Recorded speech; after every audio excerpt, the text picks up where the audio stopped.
The black market behind Star Wars Galaxy's Edge revealed. Star Wars Galaxy's Edge is finally open to the public in Anaheim, California's Disneyland, so it's no surprise that fans are lining up to get their chance to head into the Black Spire Outpost on Batuu, the park's all-new Star Wars setting. Now, while the Rise of the Resistance mega ride has yet to open, the park is still packed with plenty for fans to do. You can pilot that piece of junk known as the Millennium Falcon in a ride aptly named Millennium Falcon Smuggler's Run. Or get a nice frothy glass of blue milk from Oga's Cantina, the park's very own watering hole of scum and villainy. And of course, most important of all, there's plenty of Star Wars merch to buy throughout the park. You can build your own lightsaber or four, buy costumes and clothing, chance cubes, sabacc cards, or as our producer Aaron purchased, stuffed Wattos.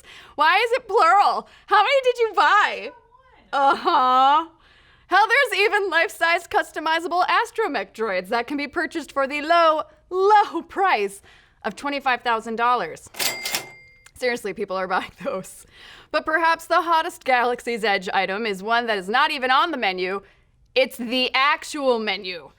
That and sporks. Yep, you heard that right. Menus and sporks. But to explain this, we'll have to give you some backstory. So, to start things off, it should come as no surprise to say that Star Wars fans love their merch. This goes all the way back to the release of A New Hope in 1977. Some fans have been willing to do whatever it takes to get their hands on a piece of Star Wars, like the aforementioned $25,000 droid. Now, with all of the pieces of Star Wars flavor floating around Galaxy's Edge, a thriving black market has formed with people online trying to sell and purchase ancillary pieces of Galaxy's Edge, like coasters, maps, menus, and sporks. To be fair, if you're going to build a franchise where your main characters are smugglers, thieves, and rebels, it's no surprise that you might inspire a few smugglers in your fandom. Nonetheless, some of the more nefarious Galaxy's Edge patrons are making off with whatever they can get their hands on to make a quick buck online. And while some of these items are disposable and innocuous, like the stylized single-use coasters from Oga's Cantina or maps of the park, others are more obviously stealing, like signage and glassware from Oga's Cantina.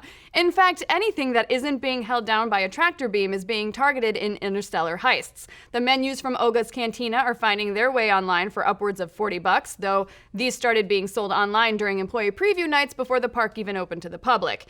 Even cups and glassware are pilfered left and right, with stuff from Galaxy's Edge eateries being the most stolen items. Which, of course, brings us back to the sporks. The metal sporks from the Galaxy's Edge eatery Docking Bay 7 became an instant collector's item, with them popping up on reseller websites for anywhere from $51 to $245, with the disclaimer, never been used. Which we guess is good? Honestly though, these aren't even cool sporks like Forky and Toy Story 4 that are being sold elsewhere in the park. These are just normal sporks that happen to be Star Warsified, which means we feel, or rather, some people feel compelled to get them at any cost. So what is Disney doing about this? Well, nothing as drastic as giving the stormtroopers who wander the park actual blasters to cut down thieves, but they are attempting to keep things under wraps. For starters, Docking Bay 7 no longer offers the metal sporks, trading them off for boring plastic cutlery. This is why we can't have nice things, people!